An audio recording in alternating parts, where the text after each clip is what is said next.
अस्सलाम वालेकुम students last lecture में हमने दो बहुत इंपॉर्टेंट प्रॉपर्टीज़ को डिस्कस किया जो कि डॉट प्रोडक्ट या स्केलर प्रोडक्ट की थी। एक था कम्यूटेटिव लॉ और एक था डिस्ट्रीब्यूटिव लॉ।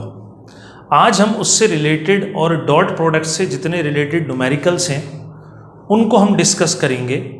और स्टूडेंट याद रखिएगा, इस न्यूमेरिकल को जिसको हम डिस्कस करने जा रहे हैं, अगर आपको ये बहुत अच्छी तरह समझ में आता है तो बाकी जो न्यूमेरिकल हैं वो इसी सेंस के होंगे सारे, या इसी मेथड के होंगे, और कमोपेश जो चीज़ें हम इसमें कवर करेंगे वही सारी चीज़ें मौजूद होंगी। तो अगर आपको ये वाला न्यूमेरिकल अच्छी तरह समझ में आएगा तो बाकी न्यूमेरिकल भी आप इजीली अटेम्प्ट कर सकते हैं। तो न्यूमेरिकल क्या है वो मैंने बोर्ड पे लिख दिया। न्यूमेरिकल में कुछ टर्म्स ऐसी आएंगी जिससे आप फेमिलियर हैं, पहले सुन चुके हैं, पढ़ चुके हैं। जैसे पहला जो पोर्शन है उसमें कहा जा रहा है फाइंड द प्रोजेक्शन ऑफ ए। अब ये लास्ट लेक्चर्स में हमने कवर किया था कि प्रोजेक्शन क्या होता है। फिर कह रहे हैं on to the direction of vector B. Vector B की डायरेक्शन में आप क्या मालूम करें? प्रोजेक्शन मालूम करें। और किसका मालूम करें? ए का। और उन दोनों वेक्टर्स की स्टूडेंट अगर आप गौर करें तो वैल्यूज गिवन है। नेक्स्ट पार्ट में स्टूडेंट्स कहा जा रहा है determine the angle between the vectors A and B. इसका मतलब स्टूडेंट इस क्वेश्चन के दो पोर्शन हैं, एक में प्रोजेक्शन मालूम किया जा रहा है और एक में एंगल मालूम किया जा रहा है। और क्योंकि डॉट प्रोडक्ट से रिलेट करता है तो मैं पॉसिबल जो फॉर्मूले हैं डॉट प्रोडक्ट के वो लिख कर दिखाता हूं। तो पहला जो आपने ए डॉट बी का फॉर्मूला पढ़ा था वो था ए बी कॉस थीटा, और फिर आपने प्रोजेक्शन में जो ए डॉट बी का फॉर्मूला पढ़ा था वो था ए बी ए, मतलब magnitude of first vector, projection of second on to the direction of first. इसी तरह आपने बी डॉट ए का फॉर्मूला भी पढ़ा था, वो था बी ए बी, मतलब magnitude of first vector, projection of second on to the direction of first vector. यही पॉसिबल अभी तक जो हमने फॉर्मूले देखे वो यही हैं स्टूडेंट, ठीक। तीन फॉर्मूले अगर आप गौर करें और डेटा बनाएं अपने क्वेश्चन का, तो डेटा में सबसे पहले क्या पूछा गया? The projection of vector A. तो स्टूडेंट वेक्टर ए का प्रोजेक्शन कैसे लिखा जाएगा? जिसका प्रोजेक्शन कैपिटल, और किसकी डायरेक्शन में? On to the direction of vector B. तो सबस्क्रिप्ट में हम लगाएंगे बी और क्वेश्चन मार्क, क्योंकि ये रिक्वायर्ड है फर्स्ट पार्ट। सेकंड पार्ट में क्या पूछा गया? Determine the angle between the vectors theta. और जो गिवन है वो ये वेक्टर्स की वैल्यू है आपके पास, vector A and vector B. तो हम इनको भी डेटा में राइट करते हैं। Vector A 2i cap -3j cap plus 6k cap, और vector B i cap plus 2j cap plus 2k cap. और स्टूडेंट्स अगर ये समझ में नहीं आता आपको कि i j k क्या है, तो मैं आपको रिकॉल करता हूं। एक वेक्टर के तीन कंपोनेंट होते हैं, ax, ay और az। मतलब एक कंपोनेंट x एक्सिस पर, एक y पर और एक z पर। तो ये तीनों कंपोनेंट वेक्टर हैं। तो हम जानते हैं अगर ये इनके मैग्नीट्यूड हैं तो इनकी डायरेक्शन हम कैसे शो करेंगे? आई कैप से फॉर एक्स एक्सिस, जो रेक्टेंगुलर यूनिट वेक्टर हमने स्टडी किया, और जे कैप फॉर वाई एक्सिस, के कैप फॉर जेड एक्सिस, और प्लस करेंगे तो आपके पास क्या बनेगा? टोटल वेक्टर फॉर्म हो जाएगा। लेकिन क्योंकि न्यूमेरिकल हम सॉल्व करने जा रहे हैं तो न्यूमेरिकल में आपको जनरल फॉर्म नहीं दी गई, बल्कि आपको स्पेसिफिक वैल्यू दी गई है। मतलब इसका जो एक्स कॉम्पोनेंट है उसका मैग्नीट्यूड 2 है, और आई कैप शो कर रहा है किसको? एक्स एक्सिस की डायरेक्शन को। इसी तरह वाई कंपोनेंट नेगेटिव वाई पर है तो -3 है, और जे शो कर रहा है वाई की डायरेक्शन। जेड का जो मैग्नीट्यूड है कंपोनेंट का वो 6 है, और के शो कर रहा है किसको? इसकी डायरेक्शन को। इसी तरह वेक्टर बी में मौजूद है। हाँ, कुछ केस स्टूडेंट ऐसे भी होते हैं, जैसे अगर सपोज कीजिए वेक्टर ए आपको गिवन है और उसमें 2i और प्लस 3j मौजूद है और k नहीं है, और अगर आपको k की वैल्यू रिक्वायर्ड है तो आप क्या करेंगे? तो स्टूडेंट जो वैल्यू एब्सेंट है वो 0 के इक्वल है, तो इसमें कोई घबराने वाली बात नहीं है।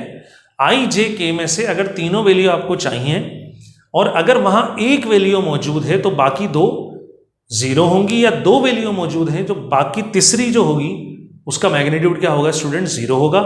और तीनों है तो इसका मतलब आपका वेक्टर स्पेस में या 3D में मौजूद है, जैसा कि यहां दिखाया गया है। अब सवाल ये तो हमने एक्सप्लेन करा क्वेश्चन को। अब सवाल ये इसको सॉल्व कैसे किया जाए। तो सॉल्व अगर करेंगे तो फॉर्मूले मैंने लिख दिए हैं स्टूडेंट। अगर गौर करें, आपका पहला पार्ट है ए बी कंसिस्ट करता है और दूसरा पार्ट थीटा है, तो आप यहां पर ढूंढें ये ए बी मौजूद कौन से फॉर्मूले में।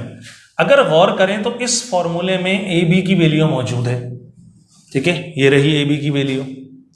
अगर आप गौर करें तो अगर ए बी रिक्वायर्ड है तो फिर हमारे पास बी मैग्नीट्यूड की वैल्यू होनी चाहिए और A dot B dot A का या ए डॉट बी का प्रोडक्ट, क्योंकि हमें पता है जगह बदलने से फर्क नहीं पड़ता, जो वैल्यू ए डॉट बी की आएगी वही वैल्यू बी डॉट ए की होगी। तो दोनों में से कुछ भी आप फाइंड कर सकते हैं।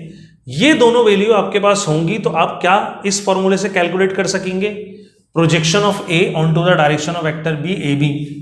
और एंगल के लिए अगर आप गौर करें तो एंगल इस फर्स्ट फॉर्मूले में मौजूद है, यहां से आपको एंगल मिलेगा। तो अगर इन शॉर्ट बात ये करूं कि आपको अगर एंगल मालूम करना है या आपको ए बी प्रोजेक्शन मालूम करना है वेक्टर ए का बी पर, तो इस फॉर्मूले में, इन दोनों फॉर्मूलों में बाकी जो वैल्यूज मौजूद हैं वो आपके पास नहीं है। अगर आप ये सोचेंगे कि ए बी मौजूद है तो ए बी अलग अलग मौजूद है, ए बी का डॉट का रिजल्ट आपके पास नहीं है। गौर करें स्टूडेंट, तो हमारा टारगेट क्या है, A dot B B dot है और ये दोनों सेम होंगे, या तो ये कैलकुलेट करें या ये। फिर क्या टारगेट है, अगर एंगल निकालना है magnitude of A magnitude of B, और यहां पर मैग्नीट्यूड ऑफ बी टारगेट है, तो उसको हम एक बार जब यहां कैलकुलेट कर चुके होंगे तो यहां जरूरत नहीं पड़ेगी। तो स्टूडेंट मेरे हिसाब से आप पहले तीन चीजें मालूम करेंगे तो आपको खुद ब खुद प्रोजेक्शन भी मालूम हो जाएगा और एंगल भी मालूम हो जाएगा। वो तीन चीजें कौन सी हैं, एक है ए डॉट बी, एक है मैग्नीट्यूड ऑफ ए और एक मैग्नीट्यूड ऑफ बी। तो हम वन बाय वन इनको कैलकुलेट करते हैं।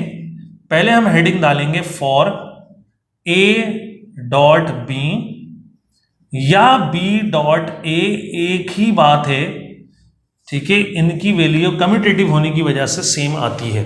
तो हम कोई एक कैलकुलेट कर लेते हैं, ए डॉट बी। अब सवाल ये कि आप पहली बार इसको कैलकुलेट कर रहे हैं स्टूडेंट्स, तो अब फर्स्ट टाइम में आपको कैसे पता लगेगा कि इसको कैलकुलेट कैसे किया जाए। तो गौर से देखिएगा कैसे कैलकुलेट करते हैं। हमने लिखा ए डॉट बी। अब वेक्टर ए देखिए क्या उसकी वैल्यू है आपके पास, बिल्कुल है, ये रही वेक्टर ए की वैल्यू। आप इक्वल के बाद इसकी वैल्यू राइट करिए 2i minus 3j plus 6k। फिर क्या आ रहा है बीच में, डॉट, तो आप डॉट लगाइए। उसके बाद स्टूडेंट अगर आप देखेंगे तो वेक्टर बी, और वेक्टर बी की वैल्यू भी आपके पास मौजूद है, i cap plus 2j cap plus 2k cap. अब क्वेश्चन ये रेज होता है, ये दोनों मल्टीप्लाई तो हो रहे हैं, तो इनको कैसे मल्टीप्लाई किया जाए। तो स्टूडेंट इनको बिल्कुल ऐसे ही मल्टीप्लाई करेंगे जैसे आप अलजबरा में नंबर्स को करते हैं। कैसे, मतलब आप फर्स्ट वैल्यू आपके पास मौजूद है 2i, इस 2i को आप वन बाय वन मल्टीप्लाई करेंगे i से, j से एंड k से। मैं आपको ये करके दिखाता हूं, ठीक है, और बहुत लंबा प्रोसेस होगा। इसी तरह फिर आप मल्टीप्लाई करेंगे किसको, 3j को i से, j से एंड k वाली वैल्यू से, और इसी तरह मल्टीप्लाई होगा 6k i, 2j और 2k से। तो स्टूडेंट अगर हम इस प्रोसेस को करने लग गए तो फिर आपके पास 9 वैल्यूज आएंगी। क्यों, क्योंकि जब 2i को मल्टीप्लाई करेंगे तीनों से तो 3 रिजल्ट आएंगे, फिर 3j को करेंगे फिर 3 आएंगे, फिर 6k को करेंगे फिर 3 रिजल्ट आएंगे। लेकिन हम इसको इतना एक्सपेंड नहीं करेंगे। मैं पहले एक वैल्यू को मल्टीप्लाई करके आपको समझाता हूं, फिर हम इसको शॉर्ट कर देंगे। कैसे, अगर इसको ऐसे किया जाए, मतलब 2i को i से किया जाए तो कोफिशिएंट से मल्टीप्लाई होगा। यहां पर 2 है, यहां पर कुछ नहीं है, 1 है, तो 2 1 जा 2 होगा, और i डॉट i, ये वेक्टर्स हैं दोनों, इनका डॉट हो जाएगा। यहां पर i था, यहां पर i था, तो i डॉट i। फिर 2i मल्टीप्लाई होगा 2j से, तो कोफिशिएंट से होगा 2 2 4, और यहां वेक्टर अब i है और यहां वेक्टर j है, तो ये हो जाएगा स्टूडेंट्स i डॉट j। इसी तरह आगे बढ़ेंगे तो ये 2i मल्टीप्लाई होगा 2k से, तो 2 2 होगा स्टूडेंट्स 4, और i डॉट k हो जाएगा। अब अगर आप लास्ट लेक्चर्स को रिकॉल करें जहां पर हमने प्रॉपर्टीज ऑफ डॉट प्रोडक्ट की थी, तो लास्ट की प्रॉपर्टीज आई थिंक 6 या 7 प्रॉपर्टी थी। उसके अंदर आपने ये i डॉट i मतलब सेम यूनिट वेक्टर का डॉट, रेक्टेंगुलर यूनिट वेक्टर का, और डिफरेंट रेक्टेंगुलर यूनिट वेक्टर के डॉट की प्रॉपर्टी को आपने प्रूव भी किया था।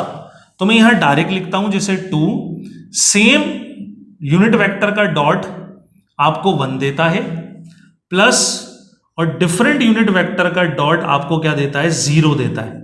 तो इनकी जगह में 0 पुट करूंगा। गौर करिए, हो जाएगा 2 1 2 0 0, और रिजल्ट क्या आएगा, 0 रिजल्ट आएगा।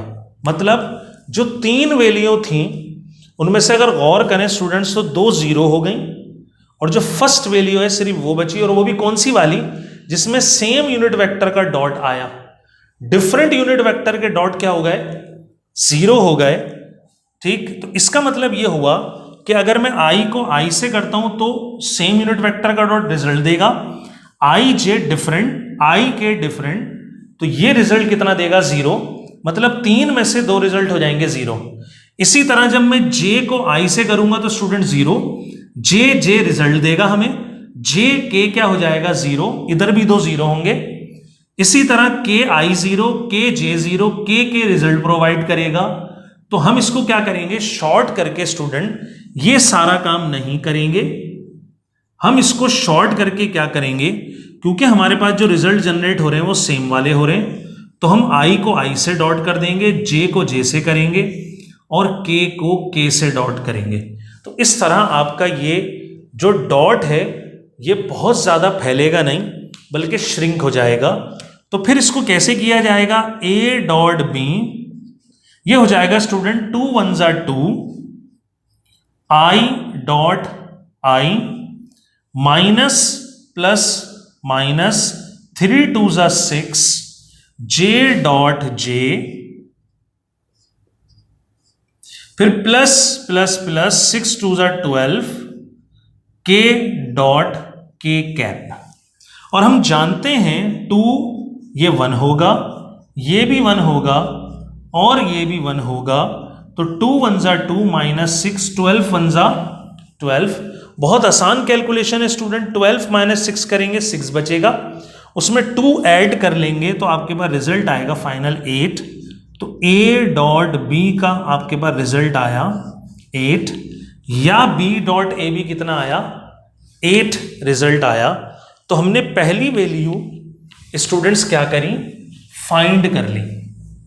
अब हम चलते हैं नेक्स्ट वैल्यू की तरफ, जो कि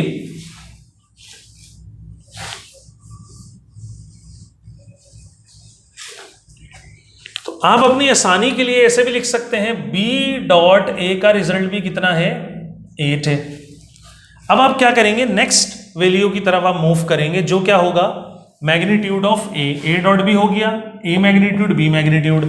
तो हम इसकी भी हेडिंग देते हैं फॉर मैग्नीट्यूड ऑफ a, ऐसे भी लिख सकते हैं और मॉड में भी लिख सकते हैं आप। अब इसको कैसे मालूम किया जाए स्टूडेंट्स, तो इसको मालूम करने का बहुत आसान सा तरीका क्या है, वो ये है कि इसका एक फॉर्मूला है। अगर आपको a का मैग्नीट्यूड मालूम करना है तो आप स्क्वायर रूट में इसके कंपोनेंट का स्क्वायर करें और उन स्क्वायर को आप कर लें सम। ठीक, बहुत आसान है। ये जो मैंने 3 कंपोनेंट दिखाया आपको, ax ay z, स्टूडेंट्स इनका स्क्वायर करके सम करें और उसका स्क्वायर रूट ले लें। ये आपके पास क्या होता है, सिंपल सा मेथड होता है क्या मालूम करने का, मैग्नीट्यूड मालूम करने का सिंगल वेक्टर का। अब अगर आप सोचेंगे ax ay z क्या है, तो वेक्टर a में आइए। तो स्टूडेंट डेटा में रिमूव कर चुका हूं, ये वेक्टर a है और ये वेक्टर b है। तो गौर करें तो ax क्या है इसके अंदर जो ax की वैल्यू है वो 2 है, और j के साथ जो लिखा है ये ए वाई है माइनस का 3, और k के साथ जो लिखा है ये ए जेड है। मतलब आसान सी जबान में जो वेक्टर a था उसका i का कोफिशिएंट ax, j का कोफिशिएंट ay, k का कोफिशिएंट az, तो आप इनकी वैल्यूज पुट कर दीजिए। तो a इक्वल होगा आपके पास ax कितना है 2, उस पर स्क्वायर, और j कितना है ay कितना है -3 स्क्वायर, और az कितना है 6 और उसके ऊपर स्क्वायर। अगर आप स्क्वायरिंग करेंगे तो ये 4, और हम जानते हैं नेगेटिव वैल्यू का स्क्वायर पॉजिटिव होता है 9, और ये 36, और अगर आप ऐड कर लें 36 + 4 40, और 40 + 9 49, और 49 का स्क्वायर रूट आता है 7।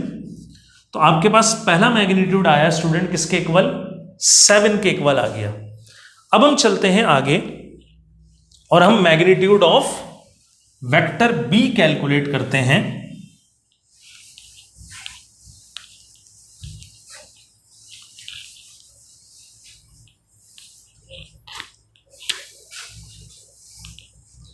जो कि student for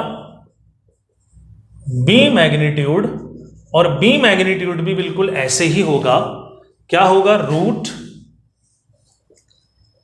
bx square plus by square plus bz square. और अगर आप b वेक्टर में bx by bz देखें तो स्टूडेंट ये 2 square plus 2 square plus 1 square है। ठीक, इसकी वैल्यू क्योंकि हम रब कर चुके हैं, अगर आप इसकी वैल्यू देखेंगे तो ये i cap plus 2 j cap plus 2 k cap है। मतलब वेक्टर b जो आपको दिया गया है वो वेक्टर b दिया है i cap plus 2j cap plus 2k cap. तो आपके पास i का कोफिशिएंट 1 है तो 1 स्क्वायर, j का कोफिशिएंट 2 स्क्वायर, k का कोफिशिएंट भी 2 स्क्वायर। अगर आप यहां स्क्वायरिंग करें तो 1 स्क्वायर स्टूडेंट 1 होता है, 2 स्क्वायर 4 + 4, तो टोटल कितना हुआ स्टूडेंट 9। और अगर आप 9 का स्क्वायर रूट करेंगे तो स्टूडेंट क्या आ जाएगा 3। तो ये आपके पास थर्ड वैल्यू भी आ गई। अब आप अगर मालूम करना चाहते हैं पहला पार्ट ए बी, तो आपके पास मैग्नीट्यूड ऑफ बी मौजूद है ये रहा, और बी डॉट ए या ए डॉट बी आपने कितना कैलकुलेट करा 8 के इक्वल। तो अब आप इस वैल्यू को कैलकुलेट कर सकते हैं कैसे, हेडिंग डालिए फॉर ए बी और फॉर्मूला लिखिए। क्या फॉर्मूला आपके पास है, since B dot A equal होगा B A B. B dot A की वैल्यू स्टूडेंट ये कैलकुलेट की हमने 8, और बी की वैल्यू हमने कैलकुलेट की कितनी 3, और ए बी आपको कैलकुलेट करना है, छोड़ दिया 3 मल्टीप्लाई हो रहा है, लेफ्ट पर आके डिवाइड करवाइए इसको, और A B projection of A on to the direction of B equal आया 8/3 के। और अगर ये कैंसिल होता है तो ठीक, नहीं तो इसको लेफ्ट कर दीजिए। जरूरी नहीं है कि आप इसको पॉइंट में लिखें। नेक्स्ट एंगल मालूम करना है स्टूडेंट्स। एंगल के लिए फॉर्मूला कौन सा यूज होगा, एंगल के लिए आप फॉर्मूला यूज करेंगे फॉर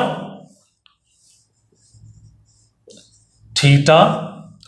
तो स्टूडेंट्स एंगल के लिए अगर आप गौर से देखें तो ये फॉर्मूला जो मैंने नहीं मिटाया या रब नहीं किया, ये फॉर्मूला यूज करेंगे। वी नो दैट, फॉर्मूला लिखिए पहले, ए डॉट बी इक्वल होता है ए बी कॉस थीटा के। अब अगर आप गौर करें तो आपके पास सारी वैल्यूज मौजूद हैं। ए डॉट बी कितना है 8 के इक्वल। ए क्या कैलकुलेट करा आपने स्टूडेंट्स 7, और बी मैग्नीट्यूड क्या कैलकुलेट करा 3, तो ये 7 × 3 cos थीटा। और अगर 8 = 7 × 3 21 को आप लेफ्ट पे लाके क्या करिए डिवाइड, cos थीटा आ गया। और अगर आपको एंगल कैलकुलेट करना है स्टूडेंट तो cos थीटा के साथ ऑपरेट हो रहा है, cos को आप लेफ्ट पर लाइए तो हो जाएगा cos इनवर्स 8/21। आप इस पूरी वैल्यू को स्टूडेंट जब कैलकुलेटर में पुट करेंगे तो आपके पास cos इनवर्स 8/1 आंसर देगा 67.6 डिग्री के। तो ये आपका रिक्वायर्ड एंगल है। तो स्टूडेंट इस तरह हमने दो चीजें इस न्यूमेरिकल में मालूम करना सीखी। एक प्रोजेक्शन कैसे मालूम किया जाता है, और एक अगर एंगल दे दिया जाए बिटवीन द वेक्टर्स कैलकुलेट करने के लिए वो कैसे मालूम किया जाता है। तो उम्मीद करता हूं स्टूडेंट आपको ये न्यूमेरिकल समझ आया होगा। नेक्स्ट कुछ न्यूमेरिकल्स के साथ इंशाल्लाह नेक्स्ट लेक्चर में हाजिर होंगे।